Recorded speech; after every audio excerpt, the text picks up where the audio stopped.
Hello, everyone. Tonight, we are deep in a jungle you've never seen under a sky without cities and beside a thicket that breathes like a lung. Somewhere out there, under the swaying fronds, the buzzing insects, the hiss of warm air, something moves with purpose. Not the low shuffle of a grazing beast, not the lurch of a predator either. This thing glimmers. You swear you saw it, a shimmer through the leaves. Not light, there's no fire here, but a rhythm. Like someone struck a match and the flare vanished before your eyes adjusted. That's the tale. That's how it starts. And you probably won't survive. So before you get comfortable, take a moment to like the video and subscribe, but only if you really like what I do here. Tell me where you're watching from and what time it is where you are. I always love to know.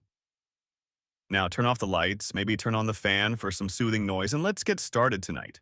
You shuffle along the wet soil, careful not to snap the tangled branches underfoot. The air here smells like something rotting, but also sweet, like a fruit that fell too early. Every now and then, a fern bigger than your entire living room brushes your arm and you flinch, half expecting it to recoil like a snake. Welcome to the late Cretaceous, roughly 75 million years ago. Somewhere in this dense green mess, your target is waiting a dinosaur with a tail like a firework. You're not hallucinating. Or if you are, it's the good kind. Because there again, between the cycads and the tree ferns, something flares. A pulse of silvery red. Then nothing. It's like the forest blinked. You crouch. You wait. No roar comes. No predator. Just the steady drone of ancient insects. Maybe the oldest known katydid species, which scientists today know, produced piercingly musical calls that could cut through even this jungle chorus. But no screech, no stomping. You're not being hunted, not yet. You inch forward. The glimmer returns. This time it doesn't flash, it dances. A soft, rippling movement like heat above a candle tracing the air in looping patterns. Your eyes adjust, and now you see the whole thing. It's not light, it's a tail.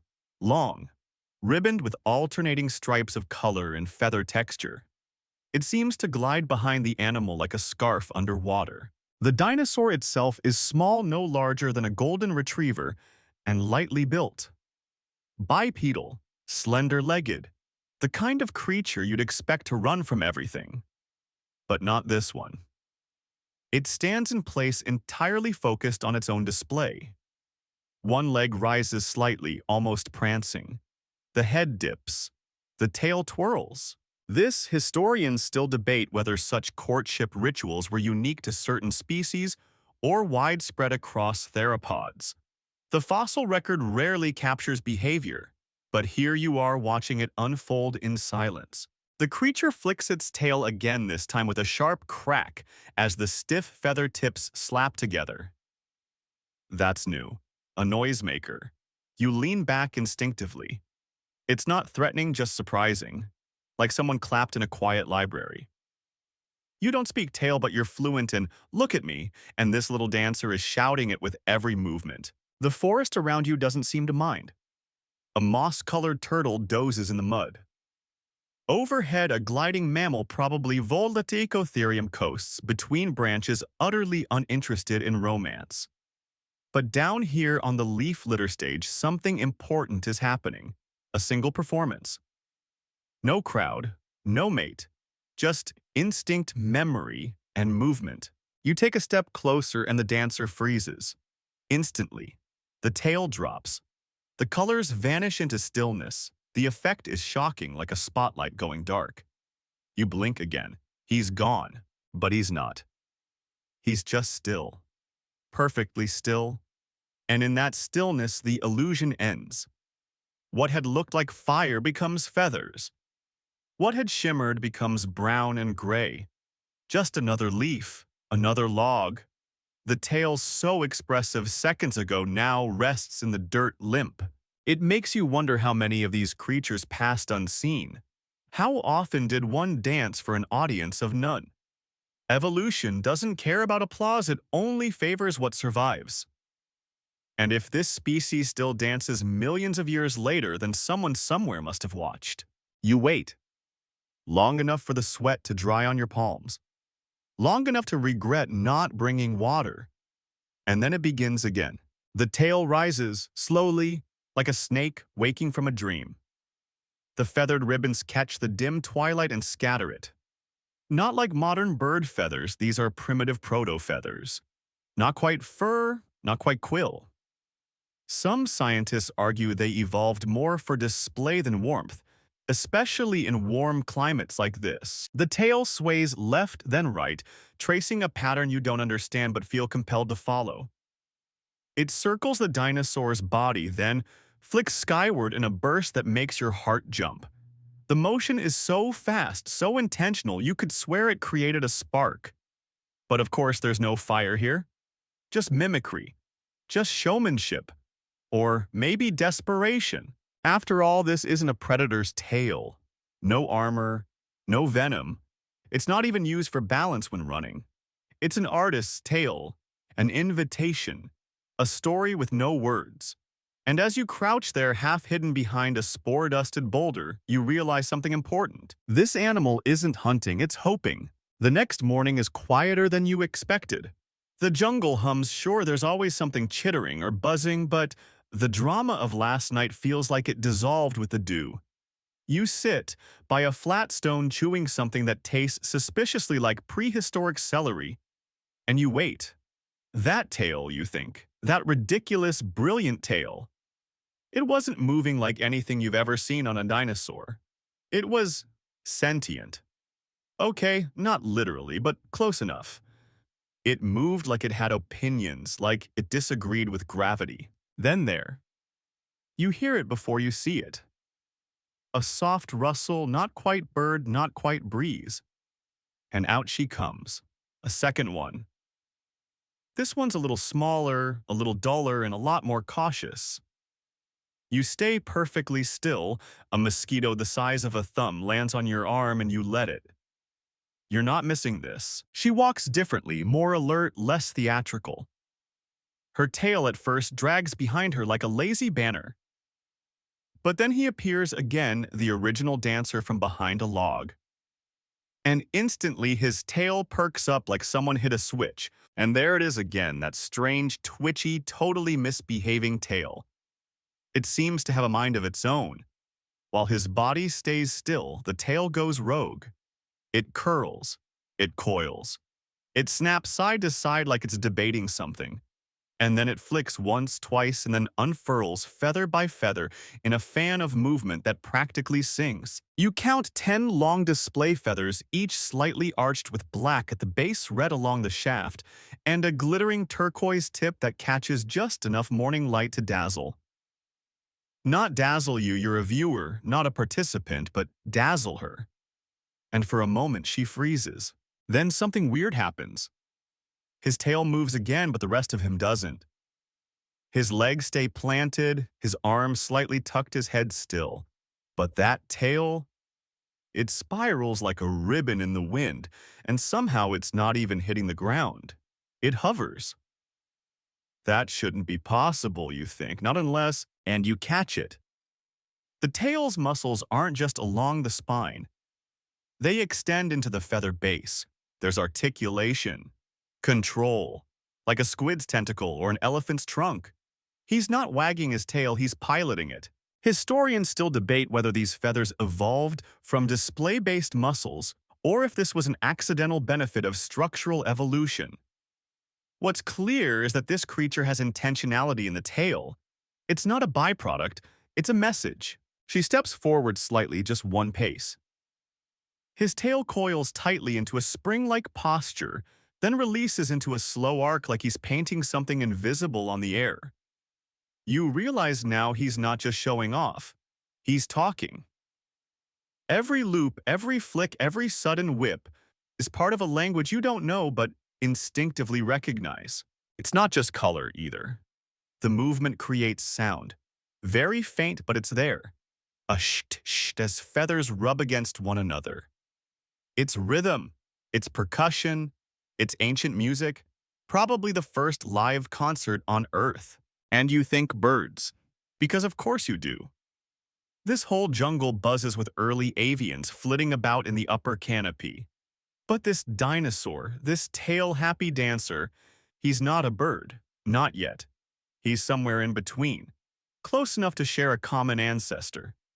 Far enough to still be his own thing. Probably something like Ubirajara jubidus or one of its flare-heavy cousins. The kind of species we barely have fossils for, just enough to raise questions and make paleontologists bite their pencils. You lean to the side and notice something even stranger: the base of the tail. The scales there are textured, almost pleated like a bellows. Each time the tail moves, they shift slightly, helping modulate airflow. It's not aerodynamic, not exactly, but it helps create sound. Nature's first kazoo right at the base of a dinosaur's butt. And here's a fun off-topic fact. Some modern birds use tail fan displays in precisely the same way. The Wilson's snipe, for instance, dives to create a winnowing sound with its tail feathers, a noise no vocal cords could manage. So maybe our fire-tailed friend here wasn't just dancing. Maybe he was playing an instrument. Suddenly the female turns and walks away. Not far, just behind a thicket of cycads, but enough to make the male hesitate. His tail slows. The rhythm falters. You can almost hear the prehistoric equivalent of, "Did I blow it?" He twitches once, twice, then stops altogether. The performance is over, and he sulks. Oh, it's unmistakable. His tail drops, his head lowers. He walks in a loop, dragging those gorgeous feathers through the dirt like a kid pulling a wet kite. Rejection. Maybe. Maybe she wasn't impressed. Maybe she was just playing coy. Or maybe, and here's the evolutionary gamble, she just needed to know he could do it, that he would do it. And now with proof secured, she'll consider it. You sigh and stand up, legs stiff from crouching too long. He doesn't notice you. He's still spiraling inward, tail twitching slightly, practicing little motions like an actor running lines backstage. You get the feeling he's done this 100 times before. Maybe thousands. That tail, you realize, wants to move, even when he doesn't. Like it dreams at night, like it has memories. Some scientists have argued that certain dinosaur species developed neuromuscular specialization so refined that tails could act semi-autonomously, like limbs that perform without thought, operating from reflexive centers in the spine. Sort of like how a cat can land on its feet before it knows it's falling. And that's what this feels like. Like the tail is alive with ancestral memory. Somewhere in its spirals are the dances of long-dead fathers, long-lost brothers, forgotten rivals, and unchosen mates. The whole family tree twitching. You're still thinking about that tail when the light starts to fade again. The jungle shifts. The midday insects begin to taper off, and the crepuscular choir warms up deep. Croaks, distant flutters, something that sounds like a frog being surprised by a trumpet. That's when the dancer returns. Not the sulky one from earlier. A different one. Younger, maybe. Or just more reckless. You crouch behind a cracked tree trunk bark, peeling like ancient scrolls. The new dinosaur steps into the clearing as if it owns it. And then without hesitation, it begins. No warm-up, no shyness.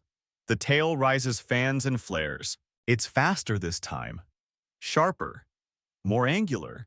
The movement slices the air in jagged rhythms like he's cutting invisible shapes into the dusk. The feathers shimmer not with sunlight but from motion alone. You realize the iridescence is kinetic. The faster they move, the brighter they seem. Like glow sticks spun in circles, their brilliance is born from blur. And that's when you get it. This isn't just display, it's signal, a pulse, a pattern. Morse code in prehistoric form. Each arc of the tail creates a flash, brief, rhythmic, deliberate. You count 3 sharp twitches, a pause, then 1 slow, blooming spiral. Then the sequence repeats. Like a dance, yes, but more than that. It's language. Historians still debate whether dinosaur courtship involved this level of intentional patterning or if it's an illusion we layer onto animal behavior today. But here it is. Repetition, emphasis, something like chorus and verse. And you're not the only one watching. In the undergrowth beyond the dancer, there's a pair of golden eyes. Subtle, still, a potential mate, a rival.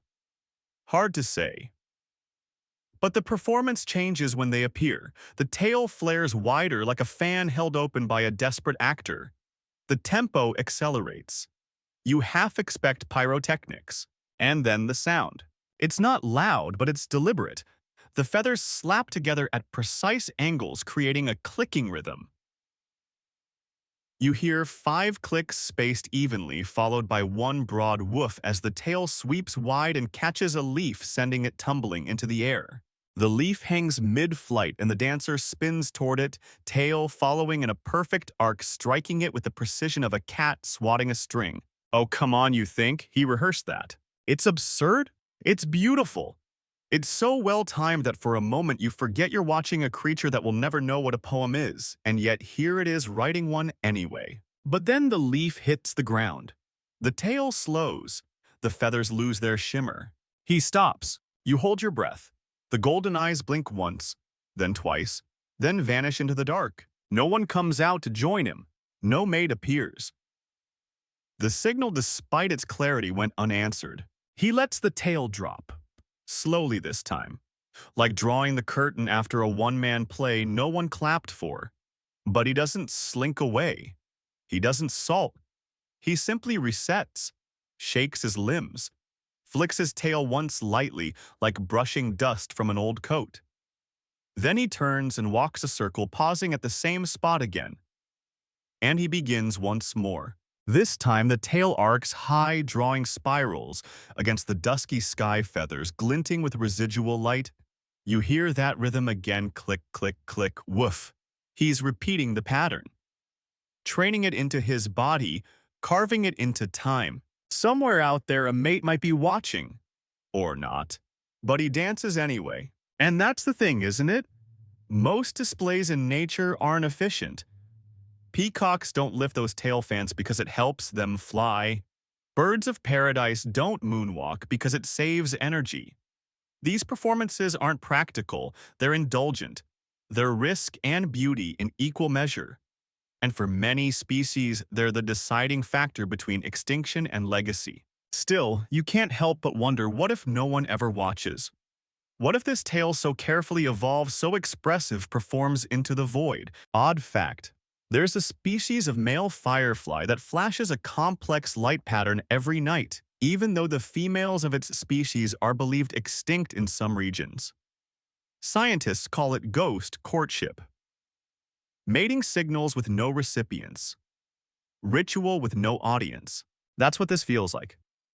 A hope too stubborn to die. Suddenly, the forest responds. Not a mate, but competition. Far to the left, another dancer replies with his own rhythm. Slower, bolder, a tail you can't see but can hear the distant slap of feathers meeting air. The first dancer freezes, then adjusts. He adds a new twist to his routine. A full-body tremble that ends with a sharp tail flick. You swear it made a breeze. The second signal goes silent. For a few seconds, the forest holds its breath. Then the dancer. Your dancer lifts his head just slightly. Not in arrogance, in awareness. He's still alone, still without applause. But maybe, just maybe, that means he won. You lie back on the mossy rock, watching the tail dance one last time. The jungle sways around you. The sky darkens. A flying reptile drifts overhead, all wingspan and awkward elegance. The dancer twirls again just for himself. Somewhere nearby, a bird-like creature calls out a note that sounds halfway between a laugh and a sigh. The tail flicks. The night accepts it. You don't see it coming. One moment the tail is mid-spin, painting streaks in the low light like a ribbon set on fire. The next it vanishes, completely. Not a slow fade. A snap, like someone slammed a book shut. The dancer ducks, low tail pulled tight to his body. Feathers flattened into a perfect line. His eyes scan the trees. Yours do too. Something's wrong. There's no roar, no cracking branches, no giant footfalls. But something is out there, and every creature in earshot knows it. Even the insects go quiet. A quiet this loud. That's never a good sign. Then just barely the shadow moves. Far back behind a wall of cycads, a presence shifts, a ripple through the undergrowth. You never see its face, just the way the light bends around it, like heat shimmer, but denser. You realize it's big, probably too big to care about a tiny tail-waving show-off like this guy. But the dancer doesn't know that. He stays frozen. His colors, those glorious, shimmering feather tips, are suddenly indistinguishable from the forest floor. What was once a stage is now camouflage, and it's brilliant. You didn't even notice until now how well those feathers blend when flattened. They aren't just decorative, they're adaptable. Some scientists think the display feathers of early theropods like this weren't just for mating. There's ongoing debate about whether these tails doubled as camouflage tools, like peacock wings, that also frighten predators when spread, then vanish when folded. The transition from "look at me" to "you can't see me" is shockingly fast. It takes a full 5 minutes for the shadow to pass. During that time, the dinosaur doesn't blink. Not once. He doesn't move, doesn't breathe, or maybe he does, but so shallowly that the forest forgives it. The only thing moving is your heartbeat. You consider running just for the drama of it, but your knees argue otherwise. Besides, if he's not moving, neither are you. Eventually, the silence breaks. A distant splash, something large stepping into a bog. And just like that, the spell lifts. The dancer uncoils cautiously. The tail flicks once nervously, then again more smoothly. But the full show doesn't resume. Not yet. You can feel it. The forest is still half watching. That thing, whatever it was, isn't gone. It's just uninterested. For now. The dinosaur takes a few hesitant steps, tail still low. And you notice the feathers are adjusting, like little blinds snapping back into place. They don't fully flare, but they begin to loosen. It's like watching an anxious performer backstage waiting for the curtain to rise again, but unsure if the theater's still burning down. And here's the academic twist. There's fossil evidence that certain feathered dinosaurs had tail musculature arranged for sudden contraction. Not just flexibility, but collapse. Instantaneous shutdown. A performance cut to black. Which would make sense if a display that attracted mates also attracted predators. You lean forward. The dinosaur notices not you, but the general shift in breeze and energy. He tilts his head slightly. Not afraid, not angry, just calculating. Then, just like that, he spins. Not a full dance, just a half-circle pivot. A practice stroke, like a pianist brushing the keys. And you get it. The danger hasn't killed the performance. It's informed it. Now he knows. Timing matters. Awareness matters. There's a rhythm to safety, and if he wants to dance again, he'll have to learn to disappear between every note. It makes you wonder how much of evolution is choreography. How many feathers exist not for beauty but for control, for the ability to stop on a dime and look like nothing at all. Odd fact. There's a modern cuttlefish that can put on a mating display on one side of its body and remain camouflaged on the other, courting one female while hiding from rivals or predators at the same time. Dual messaging. The biological equivalent of flirting while texting your boss. Maybe this dinosaur's tail was halfway there. You settle in to wait again. The light is deepening now, rusting into amber as the prehistoric sun sinks behind ferns the size of sailboats. You half expect the dinosaur to leave, to slink off and hide until morning. But he stays, and then slowly, so slowly, you almost miss it, the tail rises. Not high, just a few degrees, just enough to show you he's still here, still himself, still dancing, even if only in thought. You see now that it's a cycle. Visibility is a luxury, performance is a risk, and every flick of that tail is a gamble, an offer, maybe to a mate, maybe to a predator, maybe to the future, to you. Because if no one watches, did he dance at all? You shift your weight slightly and something cracks under your foot.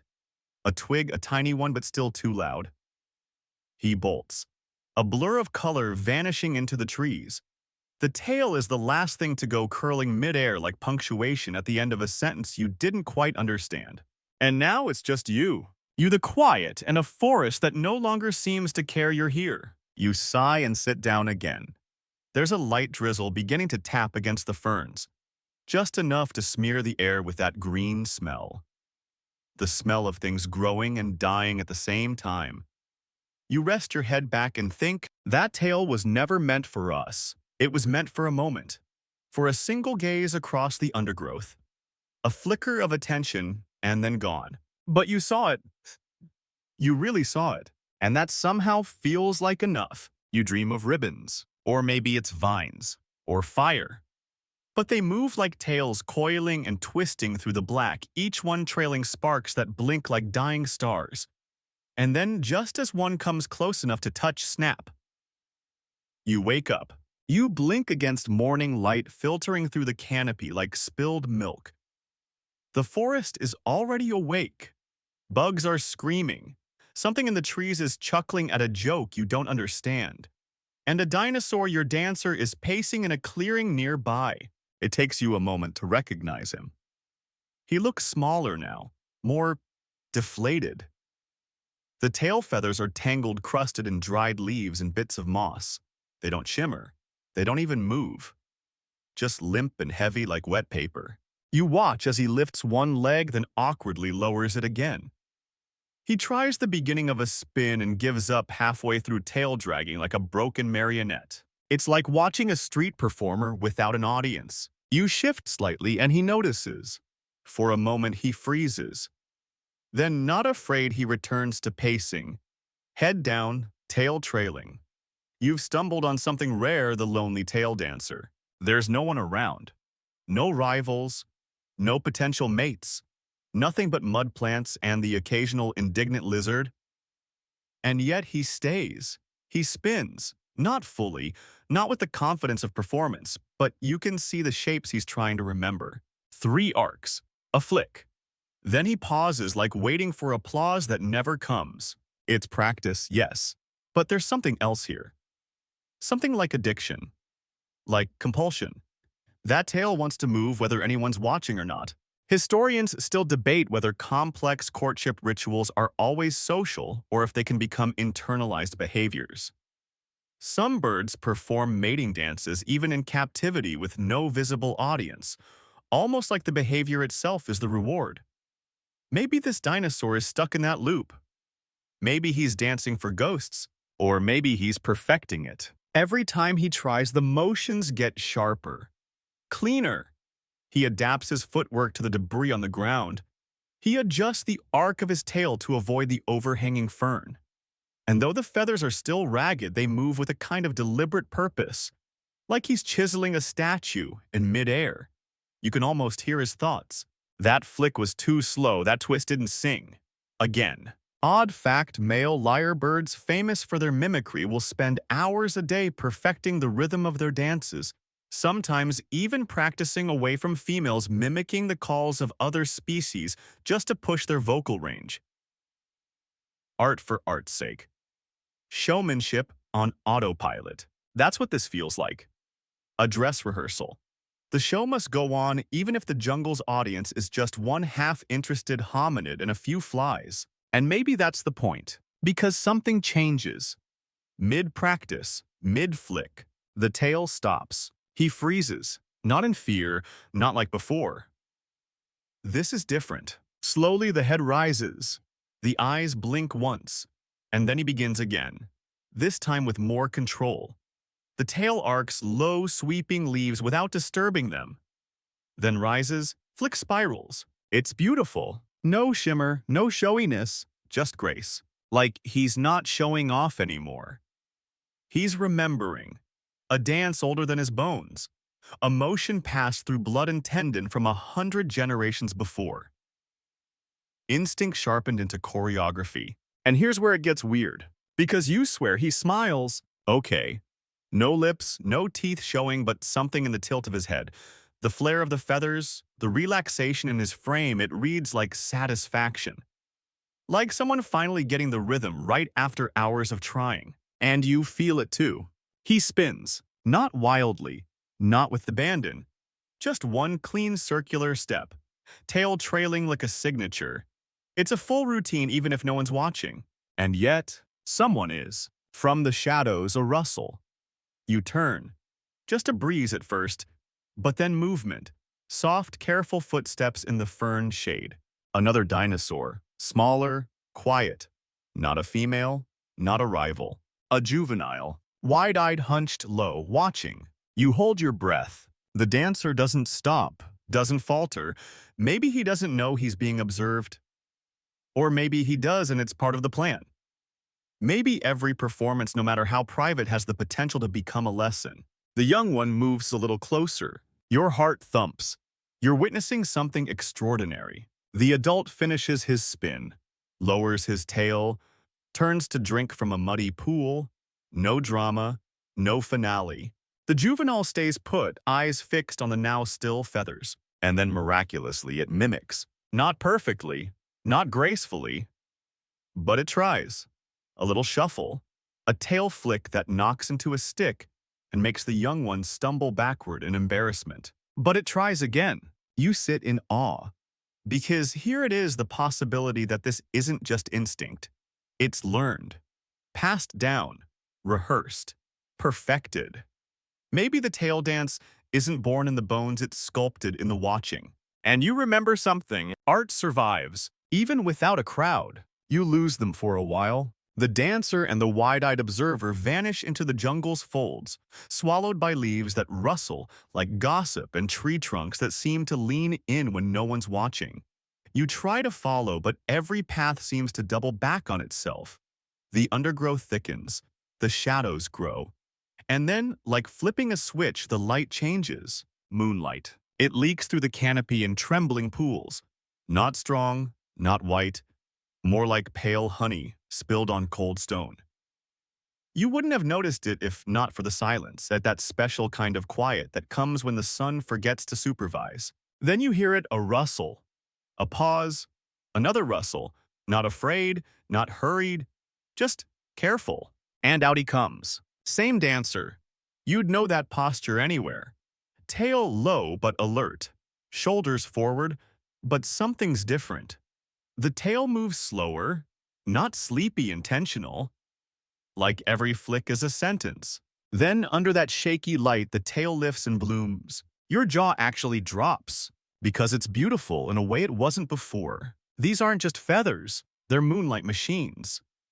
What looks dull in the sun now glows in layers, deep purples, glassy greens, dark reds with that oily shimmer you only see on beetle shells or gasoline puddles. It's not bright, it's subtle, like candlelight on velvet, and it makes sense. Some feathers are built for angle, not radiance. They refract, not reflect. Structural coloration, they call it, where the shape of the material bends light instead of pigment absorbing it. Think butterfly wings, or soap bubbles, or apparently the tail of this prehistoric dance machine. Historians still debate whether nocturnal display adaptations were common or rare in non-avian dinosaurs, especially ones without strong vocal abilities. But this one clearly evolved for the night shift. He spins once. Just to test it, the tail blurs. You see flickers of copper, then emerald, then nothing, like it blinked. Then the rhythm begins. Click, click, click, pause. Whoosh. Same sequence as before, but the light is different. Every feather tip seems to hold its own tiny secret, and he knows it. This isn't practice, this is performance. But not for a mate. Not tonight. He's alone again. Or so you think, until a breeze shifts, and she appears. Not fully, not boldly, just presence. Low in the ferns, half-shadowed eyes catching silver light like polished stone. She doesn't approach, just watches. And he does not rush. He starts slow, spirals wider. Each movement precise, deliberate, a balance between signal and shadow. No wasted steps. No flashy tricks. He's letting the tail speak. Odd fact. Some of the earliest nocturnal birds evolved light reflective plumage in limited areas of the body. Specific feathers that catch just enough moonlight to be visible only at a certain angle, creating private communication channels. A conversation between two animals in a room full of sleeping predators. That's what this feels like. A whisper between feathers. And she steps closer. Still hesitant, still cautious, but closer. You don't breathe. Even the insects seem to be holding their legs. Then, just as he reaches the final arc of his display, the tail poised high, fanned to perfection, a branch snaps. Not from them, from you. You curse your very bones. The female flinches back, melting into the dark. The male freezes. The tail collapses. The moment dies. You sink into the dirt, apologizing silently to evolution itself. But he doesn't run. Not this time. He just breathes. Slow, steady. Then, with maddening calm, he starts again. Not from the beginning, just the tail. One flick, one shimmer, a hint, an offer. The kind that says, I'm still here. And slowly, gloriously, she returns. No words are exchanged. Just flickers, glances, feathers whispering across time. You sit back soaked in dew and regret and think this is more than mating. This is ritual, rehearsed and refined over generations, not to attract any mate but the right one, at the right time, under the right light. This tale wasn't built for day. It wasn't meant to compete with sunlight. It needs shadow. It needs mystery. It was made for moonlight, and suddenly you understand something. Maybe the weirdest part. This tale, this shimmering, spiraling, clapping contradiction, it isn't just about sex. It's about trust. Because to stand in an open clearing beneath the watching stars and light yourself up like a prehistoric neon sign, that's faith. That's the kind of vulnerability only animals and artists know. The next night creeps in like a tide. The air smells richer now, like moss that's been stirred, like soil that remembers rain. You've lost track of time. Maybe a day, maybe two. But you haven't lost the dancer, not yet. You find him again in the shallow basin surrounded by ferns that look like feather dusters with attitudes. This time he's not alone. She's nearby watching. Still half hidden but less distant. There's a comfort between them now. Not intimacy exactly, but a familiarity. A rhythm forming. He begins to move. Slow, no flourish. Just a low step, a tail twitch, a shoulder shift. The tail curls forward, then back again like a cat tasting wind. Then the air thickens. Something changes. The clearing darkens not from sunset, but from clouds. Heavy ones, the kind that bring thunder without asking permission. You hear a low rumble roll across the trees like a warning. And still he dances. No fear, just movement, ritual, memory. Because this dance is not random. Not spontaneous. You see it now clearer than before. There's a structure, a pattern, a history, like steps memorized from a dream. The tail spirals 3 times, pauses, then drops flat to the ground, tip first, creating a soft percussive thud. Then again, then faster. It's a beat, and you realize it's older than feathers, older than love. It's music. Historians still debate whether non-avian dinosaurs understood tempo or rhythm in a way we'd recognize. But here, under the bruise-colored sky, it's hard to argue otherwise. This is a performance with beats and rests, rises and releases. It's not just movement, it's choreography. And it might not even be his own. You look closer. The routine familiar. Not just because you've seen him do it, because he's done it the same way every time. With only slight variations, like a folk dance passed down over generations. The way birds of paradise mimic their fathers, or how certain whales teach their songs like lullabies across oceans. This tale isn't improvising, it's remembering. Odd fact among Australian bowerbirds, young males practice dance routines and vocal mimicry by secretly observing older, more successful males. The same dance can last hundreds of generations, slightly refined, never fully replaced. So maybe this isn't his dance at all. Maybe it's ancestral. You look at her, the female. She doesn't move, doesn't blink. She knows the steps too, knows when to watch, when to wait. when the tail should dip, when it should crack. Maybe she saw her father do this, or his father. And maybe this exact loop, this strange spiral-feathered pageant, has been going on since before there were flowering plants. That's a thought that makes your brain buzz. The wind kicks up, leaves scatter across the basin, his feathers flutter, he hesitates. The beat falters. You can see it, a moment of doubt. A stutter in the pattern, the kind that ruins flow. His tail hangs midair, unsure whether to finish the arc or withdraw.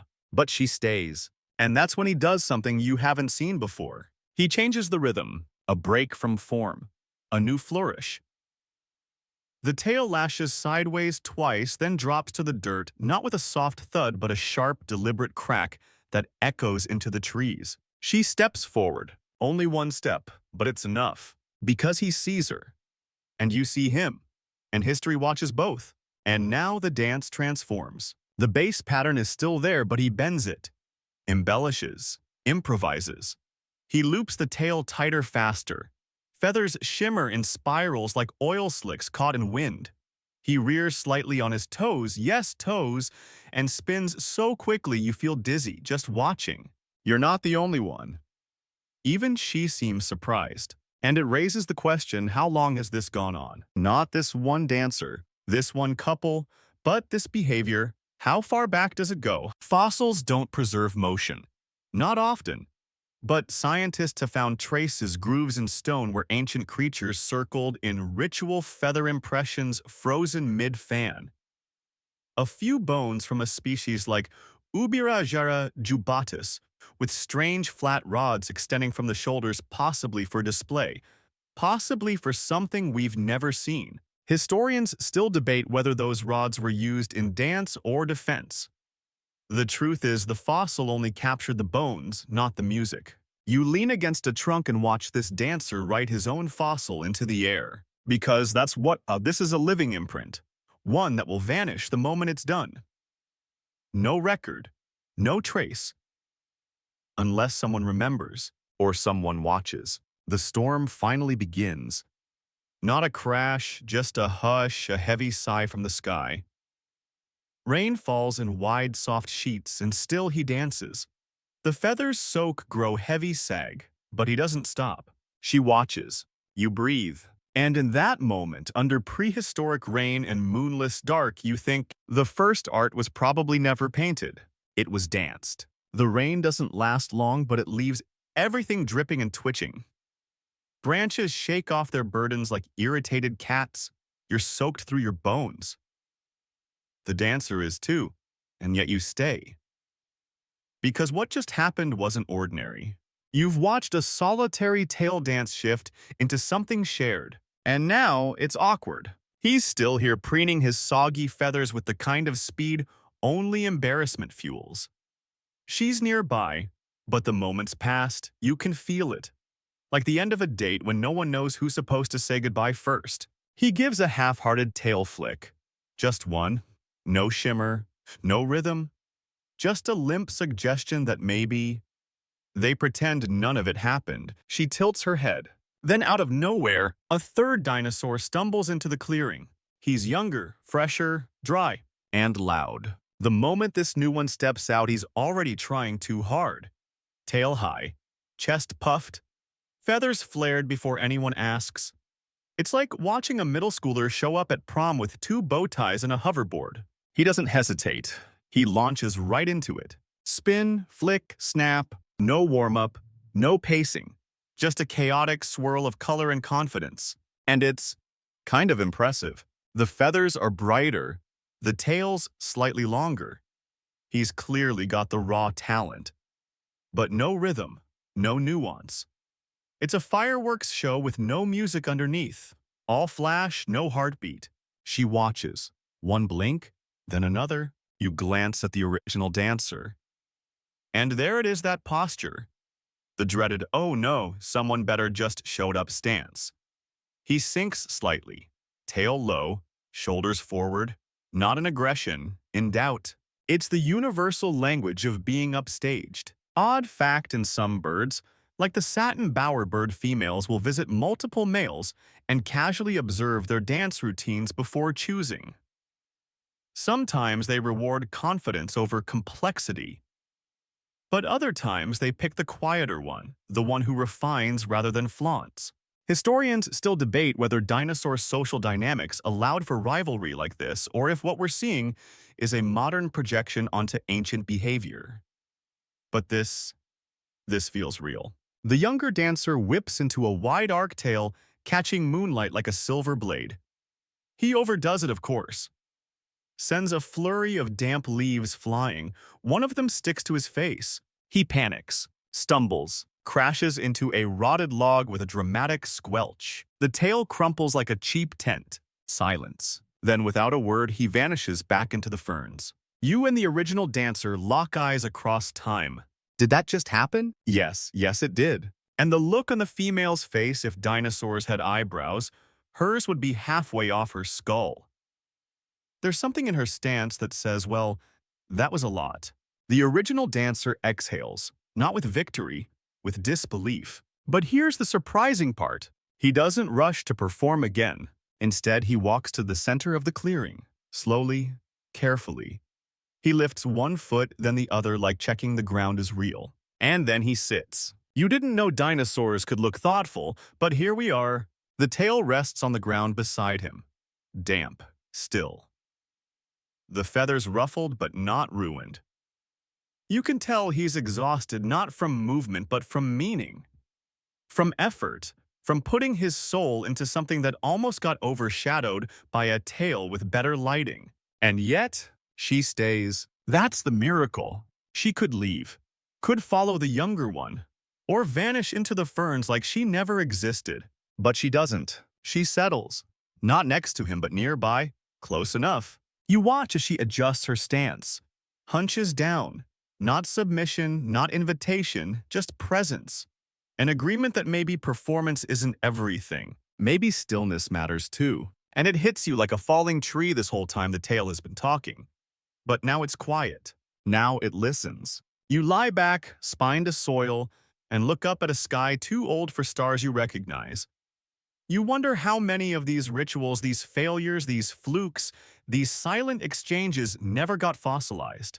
How much was lost simply because no one was watching? And that's the tragedy of it, isn't it? For every fossil we unearth, there are 1,000 that dissolved in time. For every perfect tale preserved in stone, there are 1,000,000 that danced alone, unwitnessed, forgotten. But not tonight. Tonight, the awkward moment became history.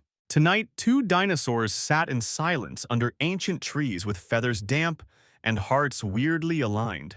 Tonight, you saw it. And tomorrow, he'll dance again. But not yet. You return to the basin the next evening, wondering what will greet you: a thunderous tail parade, a romantic duet, a dramatic breakup in the undergrowth. You get wind, not a gentle breeze, not a poetic sigh. Wind. The full-bodied kind that makes trees creak and leaves hiss in every direction like they've got opinions. It howls across the clearing, bending ferns sideways and turning feathers into untamable flags. You spot him almost immediately, your dancer tail half lifted, struggling against the gusts. His feathers flap uselessly, slapping into one another with no rhythm, no coordination.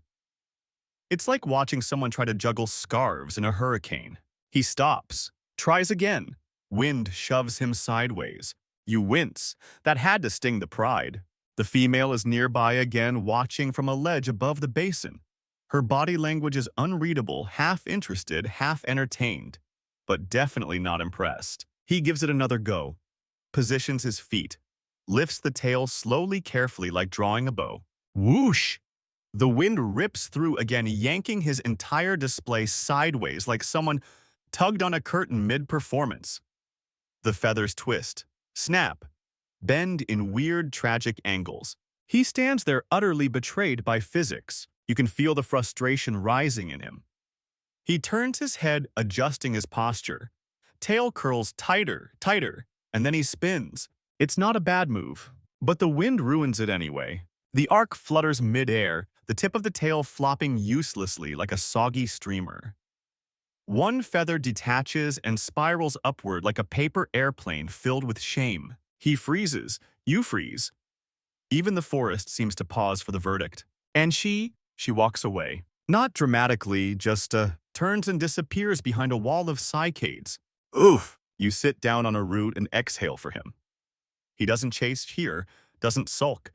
Just stands still, feathers twitching in the air, looking like a wind-blown art project someone forgot to glue together. Odd fact during mating season, the male superb bird of paradise requires utter stillness in the environment to perform his iconic dance. If a breeze rustles the canopy, he'll abort the performance entirely. Some birds even wait days for the right atmospheric silence. So maybe your dinosaur isn't just unlucky, maybe he's smart. Maybe he knows this kind of display doesn't work unless the world itself agrees to watch. You notice now how the wind affects everything. The sound it makes a white noise roar that drowns the rhythmic clicks. The way it blurs movement makes deliberate arcs look accidental. It steals the spotlight, and he knows it. He tries one more spin. Just a slow, half-hearted turn. The tail barely lifts. The feathers don't shimmer. The wind keeps talking over him. He stops. Then he walks away. Not in shame, not exactly. More like an artist packing up the brushes when the canvas gets wet. You feel for him. You really do. Because sometimes it's just not your night. Historians still debate whether environmental sensitivity played a strong role in prehistoric courtship success. We assume dinosaurs were brutes' muscle claw and chance. But what if courtship required precise conditions? What if entire mating windows were lost to poor weather or noise, or the wrong angle of moonlight? How fragile that makes things. How human. You follow him as he leaves the clearing. He doesn't go far, just behind a rock ledge into a narrow corridor of trees. There, the wind dies down, protected, sheltered. He shakes once full body like a wet dog hitting the reset button. Then he breathes. You see it in the movement of his ribs, and without warning, he lifts his tail again. But not to perform, to fix. One by one, he straightens the feathers, uses the edge of a bark shard to clean debris from a central shaft, preens the bent ones with the tip of his snout, gently smoothing them back into line. It's careful, methodical, intimate. This isn't just vanity, it's survival. These feathers aren't just show their tools, symbols, the very language of his species. If they don't look right, they can't say the right things. And maybe, just maybe, someone's still listening. You hear a rustle behind you. Turn. The juvenile. Same wide-eyed look, same cautious steps. He's watching again, learning. Not just the dance, but the recovery. And there it is, the moment you didn't expect. Because this might be the real lesson. Not how to perform, but how to fail gracefully. How to fix what breaks. The dancer notices him, doesn't react. A scarf from him. Just continues slow and sure until every feather sits clean and proud again. The wind outside still howls. But in this small corner, there's silence. Shelter. Intention. He lifts the tail just slightly and flicks it once. No shimmer, no show, just readiness. And you realize the world won't always listen. The air won't always cooperate. But the dance is still worth preparing for. You're not following the dancer anymore. Not really. Now you're watching the watcher. The juvenile has been trailing the adult for 2 days now, maybe 3. Time gets weird when you're sleeping under tree ferns and waking to the snorts of reptiles with boundary issues. But you're sure of one thing, this little one is learning. He keeps his distance, never too close. Always just behind a fern, just under the edge of a log, just far enough that if the adult turns, he can pretend he wasn't watching. But he is watching, closely. You've seen him mimic movements already, practicing little hops, twitches, an awkward spin that nearly sent him tumbling down a slope.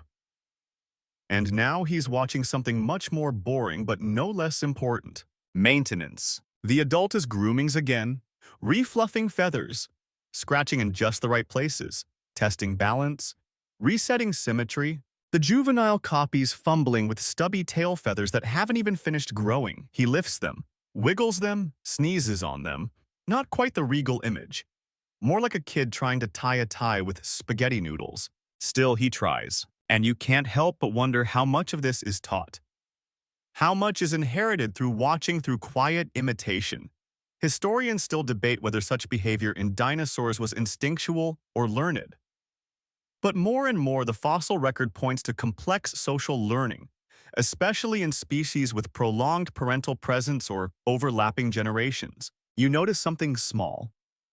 The adult has a distinctive tear in one feather, an old injury, or just bad luck. The juvenile's feathers, though undeveloped, already show a subtle mimicry and angle.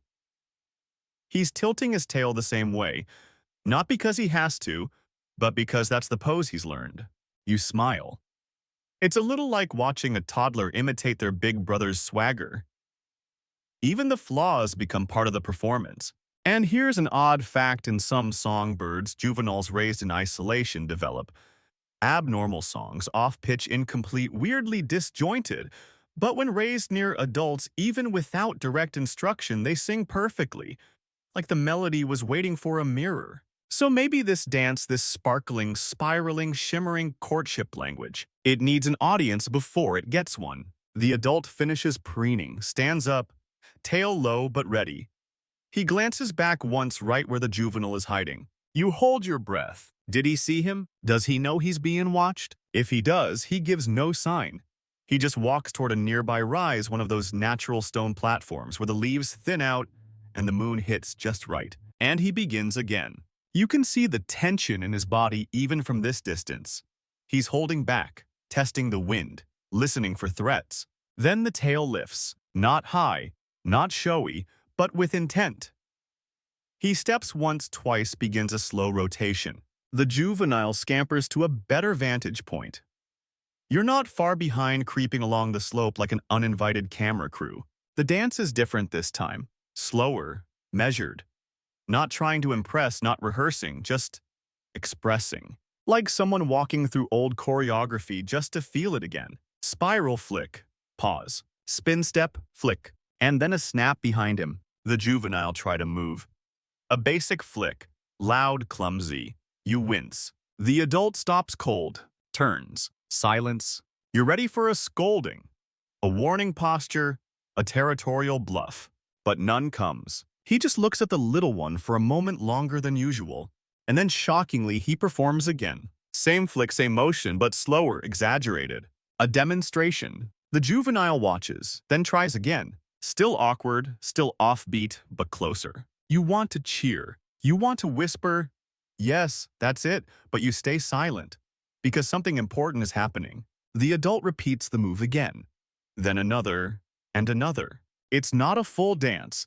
It's not even a lesson technically, but it is something rare, an invitation. And the juvenile, he's listening now. Not just watching, listening with his body. He imitates each move like copying brushstrokes. And there he gets one right. A spiral that nearly matches. Not perfect, not graceful, but true. And the adult stops. Not with disapproval, not with praise, just stillness. You realize then this might be how it happens. Not with lectures, not with bloodlines, but with mimicry. With little eyes and quiet bodies. With the courage to try and the patience to correct. The juvenile bounces once. A hop of joy, maybe. Or a "did you see that tail wag?" And for the first time, the adult gives a response, a small tail flick. Simple, sharp, deliberate, like a nod. Yes, yes, I saw. Yes, I remember. Yes, it's yours now. You lean back against the rock, looking up at a sky blooming with stars. You wonder how many tail dancers it took to get here. How many flicks? How many failures? How many little ones hiding behind logs, memorizing spirals like prayers? And you realize this dance might outlive them all. You find the skeleton by accident. You're chasing a sound, one of those high metallic chirps that echoes weirdly in the canopy like two coins flicked together in a dream. It turns out to be nothing, just a beetle the size of your palm arguing with a fern. But you stumble, trip, roll down a small bank and land face first in something dry. Not rock, not root, bone. You freeze. It's not the skull that gets you, it's the tail. Even in death, it looks Wrong. Not wrong as in broken. Wrong as in too much. Too long, too wide. The vertebrae stretch out like a spine that forgot when to stop. And at the end, the fossilized bases of what once were feathers still fanned slightly in the stone, like the last note of a song that never finished. You sit there, dust settling, staring at this creature that danced once and didn't make it. It's clearly the same species. The body is built for balance with slender legs and a bird-like ribcage, but the tail, it's absurd. Not just a display organ, it's a burden. You walk around the fossil slowly. The femur is cracked, the hips slightly twisted, but the tail is pristine. No breakage, no damage. Just long, too long. You think of your dancer. His tail is ornate, sure, but nothing like this. This one's feathers would have stretched taller than its head, maybe dragging along the ground when not lifted. And in a dense jungle like this, that's a death sentence. Historians still debate whether exaggerated display traits contributed to extinction in some species, especially when natural selection and sexual selection pulled in opposite directions. Tail too big can't escape. Feathers too flashy attract the wrong kind of attention. The very traits that bring mates bring predators too. You kneel by the skull. The mouth is slightly open. The eye sockets wide and strangely expressive even in stone. And then you wonder, did it work? Did it dance? Did anyone see? Or was this the one who tried too hard? There's an odd fact that sticks with you male widow birds in Africa with artificially elongated tail feathers attract more mates up to a point, but make the tail too long and they die. More attractive, less alive. You sit back and look at this fossil again. Tail like a fan blade, neck curved in what was probably once exhaustion, and suddenly it doesn't feel like a relic, it feels like a warning. The juvenile finds you, steps quietly out of the ferns blinking. He walks up beside the skeleton, doesn't flinch, doesn't touch it, just looks. Maybe he knows, maybe not. But he stands there a long time. You realize he's at the age when tail feathers begin to develop. You can already see the early traces, shorter, duller, but unmistakably similar. He's starting to grow his legacy, and here he is, face to face with what might be the cost. The adult appears next. He stays back in the trees, watching, always watching. And then, without a sound, he calls the juvenile back. Not with a noise, with a tail flick, a short one. Simple, refined, elegant. The juvenile hesitates, then follows. And the fossil, it stays. Because that's what bones do. They wait. You climb back up the slope, glancing down one last time, and you can't shake the thought, evolution is not a ladder. It's a spiral staircase covered in feathers, echoing with music no one remembers composing. The skeleton was one of the loud ones, the bright ones, the risks. And without them, the quiet ones don't get to refine. Your dancer survives, but someone else invented the steps. You press your palm gently to the stone near the tail. It's warm from the sun, like the fossil's been listening to the dance from beneath the earth. You whisper something, but it's not for anyone in particular. Maybe just a thank you. Not every dancer lives, but every dance moves forward. Later that night, you can't sleep. You lie there under the sweeping fronds, listening to the forest click and breathe, watching stars drift behind slow clouds. That fossil, it lingers behind your eyes like a ghost with unfinished choreography. So you walk, not far, just far enough that the leaves close behind you and the warm dirt clings to your soles. The air is soft, no wind tonight. The kind of silence that feels rehearsed. And that's when you remember the rumor you heard on your first day in this ancient place, one of those stories paleontologists tell in hushed tones. A fossil, mid-display, not just the bones, the feathers, in motion, caught in ash or silt or something else fast enough to trap a moment that was never meant to freeze. You didn't believe it until now. You find it near a dried-up riverbed. The stone is curved like a broken plate embedded in a cliff wall that seems to sigh when the night air cools it.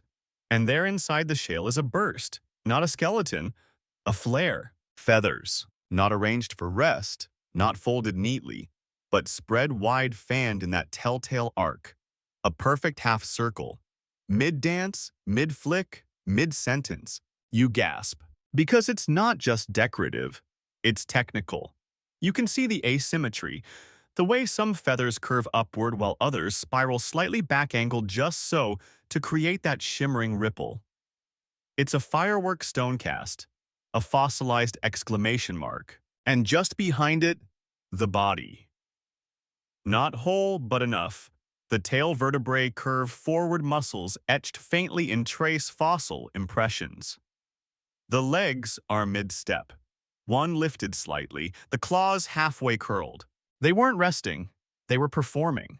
And you stand there under a sky of reptilian constellations realizing that this isn't a fossil of a dinosaur. It's a fossil of a moment. Historians still debate whether feathers fossilized mid-display represent true behavior or simply death spasms. But if this is a death spasm, it's the most choreographed one in history. The posture is too deliberate, too balanced, too bold. You reach out fingers hovering just above the stone. The rock is cool now, the lines carved by pressure and time. But beneath it a memory hums, a dancer who never finished his routine. Odd fact, some fossilized jellyfish have been found with their tentacles spread in mid-movement as if frozen in an instant. And though they're soft-bodied and vanish quickly in most conditions, certain rare events, volcanic ashfalls, underwater landslides, can seal an entire organism in place like a photograph. You wonder what trapped this dancer. A pyroclastic cloud, a sinkhole, a collapse of mud in the middle of a moonlit twirl. You almost don't care, because it's not the death that matters. It's the dance. You sit across from the stone and try to picture it. The tail moving in time, the click of feather against feather, the shimmer of color under starlight, the silent promise of, look at me even as the earth cracked beneath them. And that's when it hits you. This dancer was seen, not in their time. Maybe not even by another dinosaur, but by you, right now. And something about that feels fair. Not comforting exactly, just the juvenile appears again. You hear him before you see him rustling in the grass behind you. He peeks around the fossil, blinking slowly. Curious, you don't move. He steps forward, then stops, then tilts his head just slightly to mirror the angle of the fossilized feathers. His tail lifts, wobbles, half flares, then drops. He's not ready, not yet, but he's learning. And the fossil, it says nothing. But the silence feels full now, like applause waiting on the edge of time. You brush dirt from your sleeve and rise slowly. No need to mark the site, no need to dig. The message is already written. The earth has already remembered. And you leave it there, tail flared forever, just as the stars begin to blink through the canopy again like old eyes opening. The forest doesn't feel like it used to. You don't know when it changed exactly. Maybe somewhere between the fossil in the cliff and the flick of that juvenile's growing tail, but now every leaf seems to whisper with possibility. Like each fern could be a performer waiting for the right breeze. Like each stone is storing a memory you haven't earned yet. Tonight, though, something nags at you. A question, a doubt. It starts small. What if the tail never meant to impress? You push it away at first. It feels wrong. You've seen the dancers, the rituals, the shimmering feathers bending moonlight like glass. You've watched tails speak without sound. But still, you remember the way the feathers collapsed instantly when danger came. How they could vanish into the background. How perfectly they mimicked motionless leaves. You think back to the fossilized fan forever flared. What if the performance was only one half of the story? You find the dancer again. He's standing still, not poised, not ready, just still, half hidden in a thicket of long drooping ferns. Not displaying, not even preening, just breathing. And you can barely see him. From where you stand, his tail is a tangle of shadows. You'd miss it if you weren't looking. The same thing that a day earlier had lit up the clearing now folds into the scenery like it was born to vanish. And maybe it was. Historians still debate whether early feathered dinosaurs developed display traits for mating alone, or if mimicry, camouflage, deceptive patterning played a role first. After all, bright colors are only useful when predators aren't looking. But the ability to disappear, that's always in fashion. You crouch watching. He doesn't move. The juvenile appears stepping lightly across the clearing.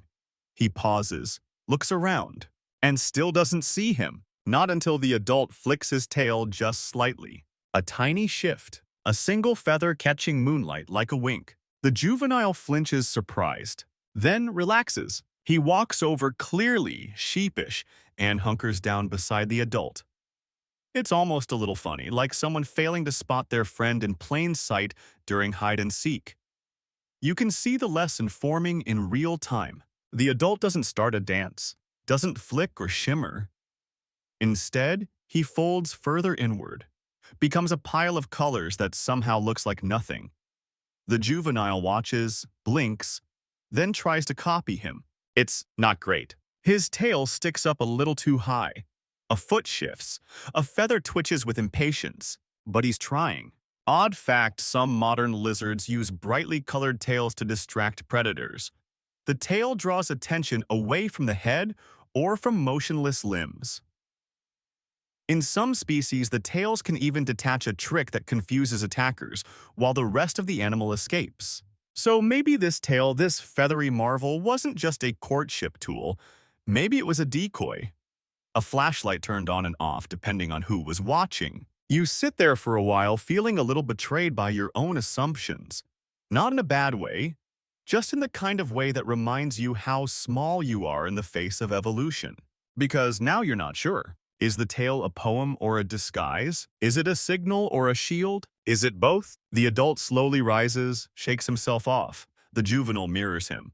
They walk together this time through the ferns and into the soft dark. Not dancing, not hiding, just walking, side by side.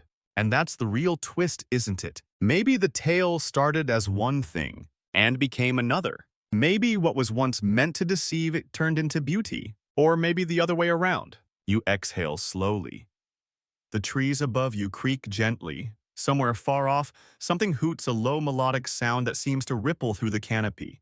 And you think maybe the most ancient language isn't sound or color or shape. Maybe it's contradiction, because only something truly alive can shimmer one moment and vanish the next. The clearing looks different now. It's the same place.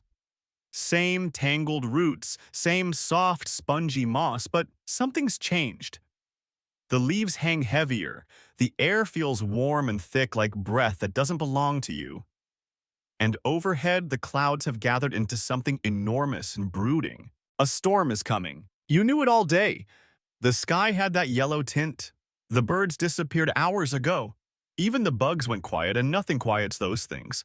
But he's here. Your dancer. Back in the same spot where it all began.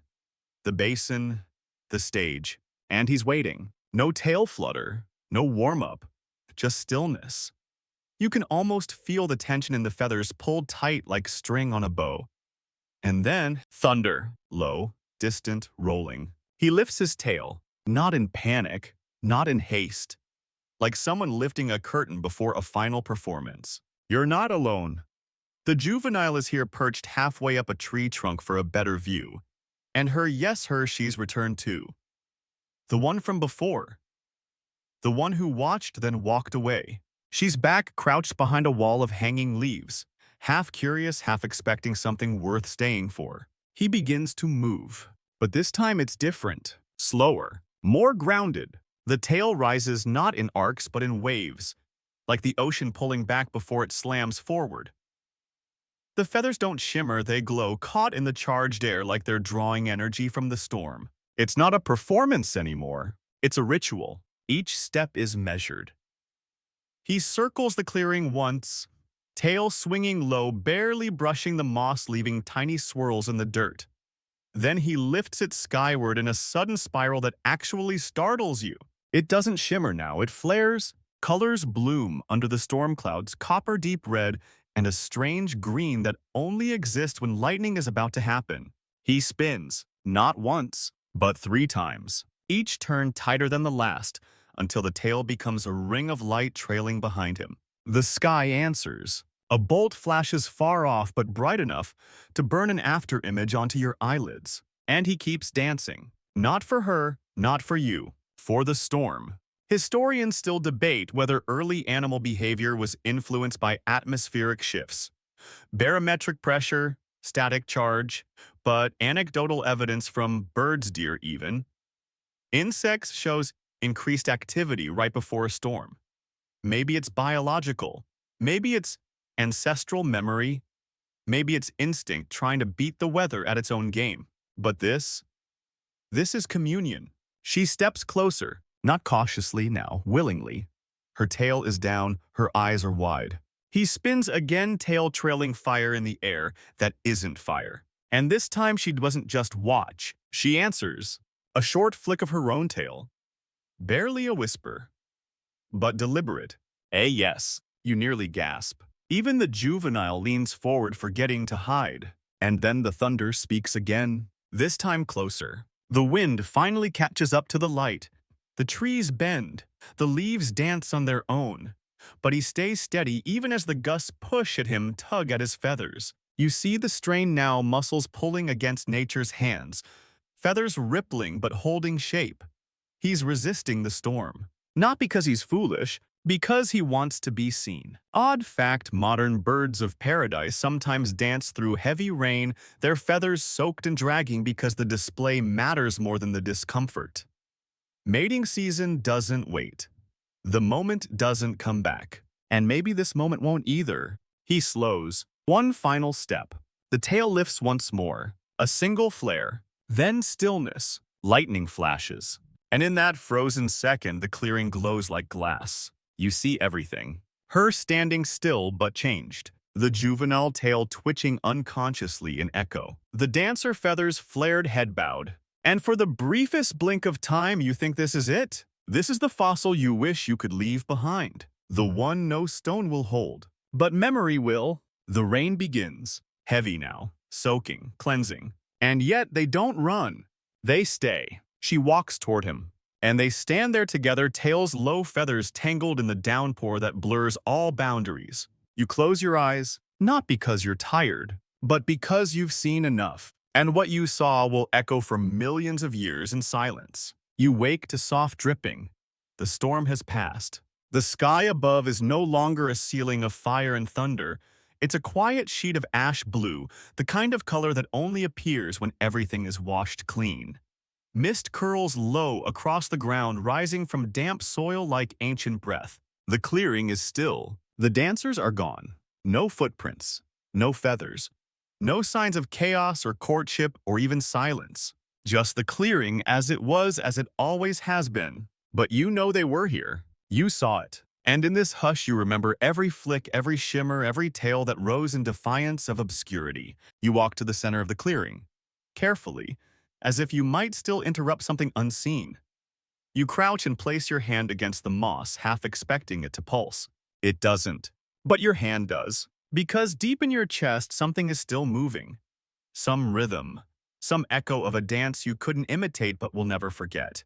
You think of the juvenile, how he watched, how he mimicked, how he grew. Somewhere out there, he's still practicing. Or failing. Or maybe right now performing his first full display under another storm-charged sky. You smile. Because that's what this is, isn't it? Not a story of one dancer, but of many. A line, a lineage, a language. You don't need fossils to prove it. You felt it. You watched evolution sculpt its art in real time through rain, through rivalry, through shimmering feathers that lit up a forest older than anything we can comprehend. You think about how the tail may have started as camouflage, how it might have been for hiding, for tricking, for escaping, but somehow it became the opposite. It became truth. It became show. It became hope stitched into the body like a question no predator could quite answer. Do you see me now? That question, so vulnerable, so brave, has outlived the species that first asked it, because the answer still matters. Yes. Yes, we see you. And for a moment, that's enough. You lie back on the wet earth and stare at the mist-shrouded canopy. Every leaf overhead glimmers faintly, as if remembering the feathers it once evolved from. The jungle is waking again, birds calling, frogs clicking their bones together, insects tuning their wings. But for once you don't listen for them. You listen for tales, and in the hush between noises you hear it. A faint flick, a soft shimmer, a memory made of motion, still dancing, still telling its story without words, still being passed on. You close your eyes, and the clearing vanishes. But the dance remains, in the dense jungles of the late Cretaceous. Beneath a sky unspoiled by cities or time, you witnessed something rare, a dinosaur whose tail shimmered like fire and moved like music.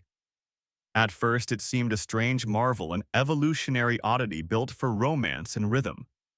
But as the nights passed and the feathers spun through rain and moonlight, a deeper story unfolded. You watched him rehearse in solitude, his every spiral more than instinct, and art passed down through memory and mimicry.